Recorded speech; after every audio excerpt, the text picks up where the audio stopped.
Salut les Blooders, c'est Marcel. Alors c'est parti pour des listes commoner, puisque LSS a décidé d'officialiser le format commoner. Je crois que je vais vous parler pas mal de commoner dans les temps qui viennent.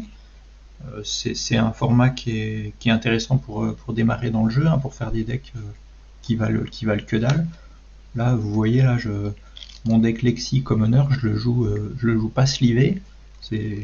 Je trouve ça très rigolo de jouer un deck pas slivé, ça rappelle des souvenirs des temps anciens. Alors, je vous présente Lexi commoner, Lexi plutôt Lightning. C'est un deck que j'ai emmené, que j'ai joué dans un Armory online, un Armory de Ludiworld. J'ai fait 3-1 avec.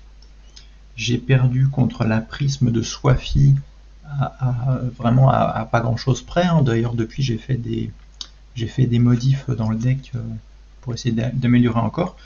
Je trouve que Lexi, elle est vraiment bien dans ce format, parce que c'est un format qui va très vite, qui est super agressif. Alors peut-être qu'il y a des decks aggro qui pourraient s'en sortir, mais je trouve que les decks agressifs marchent très bien dans le format. Donc c'est parti pour Lexi Lightning. Donc on a déjà les 6 Electrify, qui sont super dans Lexi Lightning, parce qu'en fait vous allez cette carte, l'idéal c'est de la mettre dans l'arsenal. Alors vous la mettez dans l'arsenal à la fin de votre tour, ou d'ailleurs vous pouvez, l'idéal c'est de pas commencer, c'est de laisser commencer votre adversaire, de péter le Honing Hood pendant le premier tour adverse. Comme ça vous mettez un Electrify dans l'arsenal et vous démarrez votre tour avec l'arsenal plus 4 cartes, votre premier tour, et là vous pouvez faire tout de suite un super tour. Vous retournez l'Electrify avec la capacité de Lexi, ça donne Go Again à votre première attaque, à votre prochaine attaque. Donc vous n'avez pas, en commoner on joue Shiver, donc on peut mettre soit +1 à nos flèches, soit Dominate, et puis on peut le faire qu'une fois par tour. Donc c'est important d'avoir du Go Again, vu qu'on ne peut pas l'avoir avec notre arme. Donc vous retournez un Electrify, vous le jouez de l'arsenal, donc vous piochez, ça se recycle. Donc c'est super fort de pouvoir recycler ça, avoir le Go Again de Lexi, et puis si vous arrivez à toucher avec une attaque, mais comme vous allez enchaîner plein d'attaques dans votre tour, en général ça va pas être un problème de toucher, vous allez avoir votre attaque, la première attaque qui touche, en fait elle va mettre 3 dégâts pour le rouge. Donc c'est une super carte de mettre les 3, enfin les 6. Ensuite, et puis c'est une lightning, donc c'est important aussi d'avoir une lightning en main pour fuse vos flèches. Et comme ça, la lightning, vous la gardez et en fin de tour, vous l'arsenal. C'est important dans Lexi d'essayer de garder vos cartes, de ne pas défendre, de garder une carte lightning et puis de la mettre dans l'arsenal en fin de tour. Si c'est un Electrify, c'est tout bénef. Vous le recyclez, vous avez l'effet de lightning et vous avez l'effet de hit en plus. Ensuite on met les 6 balles lightning. Donc pareil, une carte lightning pour fuse vos flèches.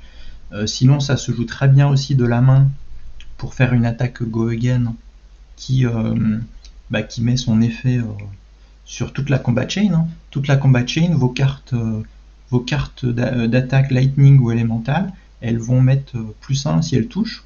Enfin non, elles vont mettre +1 si elles mettent des dégâts.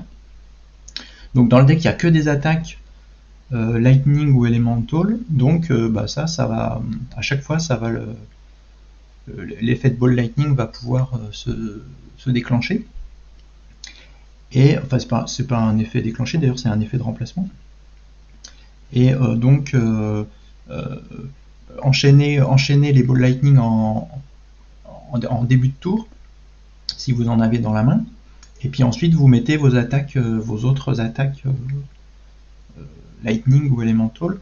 L'intérêt de ball lightning, c'est évidemment de jouer Mark of Lightning, parce qu'en fait si vous arrivez à lancer par exemple 2 balls lightning dans le tour, quand votre adversaire défend de sa main, vous pétez le Mark of Lightning et donc ça lui met...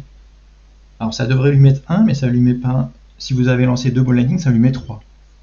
Donc dans ce deck, le Mark of Lightning, il va souvent mettre 3 dégâts à votre adversaire, comme ça, gratos, cadeau. Donc c'est super bourrin, c'est un peu comme si votre adversaire commençait avec 3 points de vie de moins. Donc c'est très important, le Mark of Lightning, de le déclencher pour faire au moins 2 ou 3 dégâts. Ensuite, dans le reste des cartes Lightning, vous avez 2 Lightning Surge rouges. Donc super carte à arsenal. Hein. Vous le retournez, ça donne Go Again à votre prochaine attaque, qui peut être par exemple un Heaven's Claws rouge. Donc vous retournez votre Lightning Surge. Pour 1, vous jouez de votre main le Heaven's Claws rouge à 5 Go Again. Ensuite, vous jouez votre Lightning Surge de l'arsenal à 4 Go Again. Et vous finissez par une flèche. Donc ça fait, avec ces cartes là, vous faites vraiment des gros tours. Vous pouvez aussi très bien mettre ça dans l'arsenal, hein, c'est très bon à mettre dans l'arsenal, le Heaven's Claws rouge.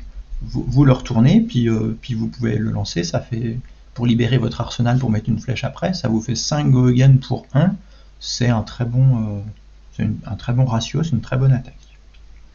Donc là, vous avez 6 et 6, 12, ça fait 16 cartes Lightning, donc vous êtes sûr d'en avoir au moins une par main pour fuse vos flèches Lightning. Et alors il y a un peu de cartes, il y a un peu de Ice aussi dans le deck, parce que les cartes Ice sont bien, et puis il faut aussi des bleus pour pouvoir pitcher bleu, c'est un deck qui a besoin de pitcher bleu. Donc vous avez 2 Winter's Bite bleu, donc pareil, hein, ça pitch bleu. Les valeurs de défense des cartes, je vous en parle pas, parce qu'en fait Lexi, elle va jamais défendre, hein, il faut qu'elle garde toute sa main pour faire ses gros tours. Donc si vous commencez à défendre avec Lexi, vous avez perdu. Donc Winter's Bite bleu, c'est bon à pitcher, c'est bon à mettre dans l'arsenal, puisque vous allez pouvoir faire un Frostbite le tour d'après en le retournant, et le jouer pour virer une carte de la main de l'adversaire. Et puis Polar Blast bleu, c'est très bien aussi à mettre dans l'arsenal, hein, puisque c'est comme Electrify, ça se recycle. Et puis ça peut mettre Dominate à votre prochaine attaque si votre adversaire ne paye pas une ressource. Donc ça lui mettra, si vous avez Dominate, bah, par exemple vous pourrez mettre +1 avec +1 et puis vous aurez une attaque Dominate si c'est une flèche avec Shiver. Mais Polar Blast, c'est aussi une bonne carte à pitcher et puis à mettre dans l'arsenal dans les cartes Ice. Ensuite, vous avez les 6 Frazzle et puis les 6 Buzzbolt. Donc ça, c'est les flèches qui fuse Lightning. Donc c'est des bonnes flèches. Hein. Le Frazzle est un peu meilleur que le Buzzbolt. Parce que le Frazzle, quand vous le fuse, si jamais une attaque met des dégâts ce tour, à la place, elle fait l'effet c'est comme Ball Lightning, hein, elle met le même nombre de dégâts +1. Donc ça marche très bien avec Mark of Lightning, hein, le Frazzle fait le même effet que Ball Lightning pour Mark of Lightning. Et puis si vous arrivez à lui mettre Go Again, avec par exemple, vous avez joué Electrify, vous avez retourné Electrify de l'arsenal, vous l'avez joué, ça met Go Again à votre Frazzle, et du coup les attaques derrière le Frazzle vont avoir son effet, hein, vont avoir le même effet que Ball Lightning. Donc si votre adversaire ne défend pas tout, il va se prendre beaucoup de dégâts, hein, ça va s'accumuler, il y a un effet un peu snowball là, des dégâts dans Lexi Lightning, puisque par exemple s'il se prend les 3 d'Electrify, ben, il ne se prendra pas 3 mais il se prendra 4, etc. Comme ça vous allez pouvoir accumuler plein de petits dégâts, et en blitz ça va aller très vite pour finir votre adversaire en quelques tours. Hein. Le deck n'a pas besoin de beaucoup de tours pour tuer l'adversaire. Ensuite, il y a quand même 2 flèches qui fuse Ice. C'est les 2 Chilling Ice Vein rouges. Donc ça c'est une super flèche, donc c'est comme les autres, hein. La rouge pour 1 vous tapez à 5, et si vous la fuse avec de l'ice, quand une attaque met des dégâts à votre adversaire, eh ben, il défausse une carte, sauf s'il paye une ressource. Donc ça peut aussi lui virer des cartes de sa main, ça peut être très fort. Alors vous avez que 4 cartes pour le fuse, c'est pas beaucoup, mais même sans le fuse, hein, ça fait une bonne attaque à balancer aussi, juste pour faire des points. Et puis les dernières flèches, c'est les Dazzling Crescendo rouges, donc les deux, hein, à 4. Pour 0, vous tapez à 4, et puis vous le fuse, et ça a go again. Donc ça aussi, hein, c'est une super flèche pour faire du 4 go again pour 0. Alors pour faire du 4 go again pour 0, vous avez aussi évidemment les deux Entwined Lightning. Ben voilà, ça coûte 0, ça tape à 4, et puis avec le fuse, avec toutes les cartes Lightning, ben vous allez souvent pouvoir lui mettre go again en le fusant. Ou même avec le go again de Lexi, hein, ça peut marcher. Donc comme ça, vous allez pouvoir enchaîner plein d'attaques. Hein. C'est un deck plutôt wide de Lexi. Même si Shiver vous donne pas go again, vous allez entre les Ball Lightning qui ont go again, les Dazzling qui ont go again en étant fuse, et les Entwine qui ont go again aussi en étant fuse, et le go again que vous donne Lexi, normalement vous allez pouvoir enchaîner 2-3 attaques par tour. Et ça devrait bien se passer pour tuer votre adversaire si vous gagnez le toss et puis que vous le laissez commencer, quoi. Et puis alors les deux dernières cartes du deck, c'est Overflex rouge, puisque c'est une commune, hein, de Tales of Aria. D'ailleurs dans le deck il n'y a que des cartes de Tales of Aria, je crois. Ouais. Donc Overflex, pour 1, vous mettez plus 4 à votre prochaine flèche, et puis vous avez un reload. Donc ça peut paraître un peu cher de payer 1 pour ça.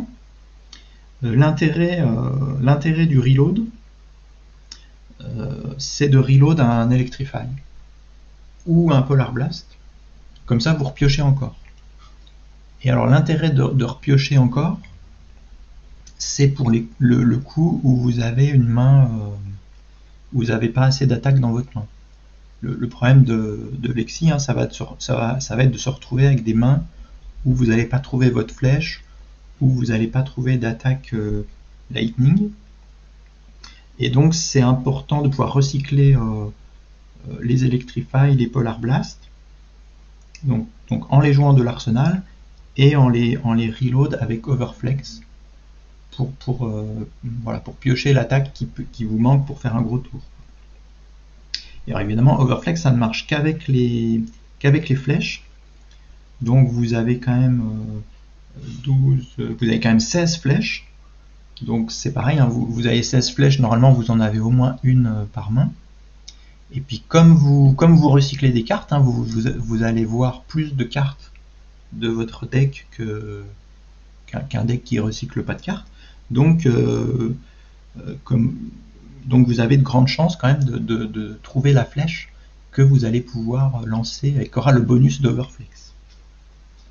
Ce qui est intéressant aussi avec le reload, c'est que si par exemple vous avez une flèche qui coûte 1 et que vous avez plus que 2 ressources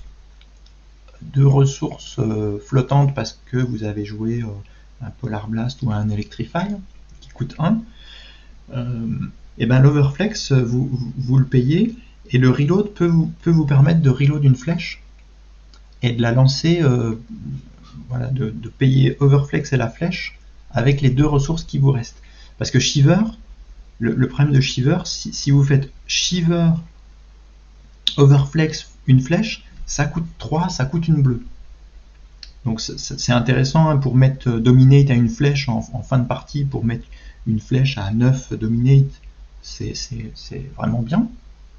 L'Overflex, il est là pour ça aussi, hein, pour finir la partie avec une grosse flèche Dominate. Mais ça coûte une bleue, et si pendant votre tour vous avez déjà joué une carte qui coûte 1 comme un Heaven's Clause qui avait Go Again avec la capacité de Lexi, ou un Polar Blast ou un Electrify, bah vous n'avez plus que 2 ressources flottantes, et donc du coup vous pouvez juste reload. Vous pouvez reload la flèche, et comme ça vous n'avez pas besoin d'utiliser une ressource pour activer Shiver.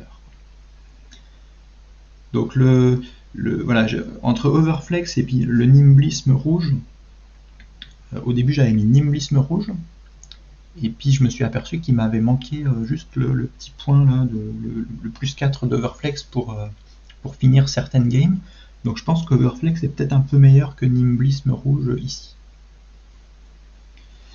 Et puis alors les deux derniers équipements, Deep Blue en chest, il sert qu'à une chose, hein, c'est d'être sûr d'avoir une bleue dans votre main. Deep Blue, ça vous transforme une rouge en bleu. Donc là, si jamais vous piochez une main toute rouge, bah vous avez votre Deep Blue qui vous sauve, parce qu'en gros le deck il est capable de tuer votre adversaire en 2 tours, hein, donc juste s'il y a une main qui est rouge, ça vous sauve de ça avec le Deep Blue, donc c'est quand même pas mal. Des bleus, il y en a 4, 8, il y en a 12, donc on est un petit peu en dessous du ratio normal pour avoir une bleue dans sa main, avec seulement 12 bleus. Donc le Deep Blue, au moins, il stabilise la sortie de votre deck, hein, vous avez besoin que de ça, hein, que votre deck sorte bien pour gagner une partie en commoner. Et donc le Deep Blue vous permet ça. Et puis en dernier, on a les Snapdragon. Si vous manque un Go Again, bah vous l'avez, voilà, ça c'est très classique, vous l'avez avec le Snap. Donc voilà Lexi en commoner. Dites-moi ce que vous en pensez dans les commentaires de la vidéo. Merci de m'avoir écouté et à la prochaine, ciao.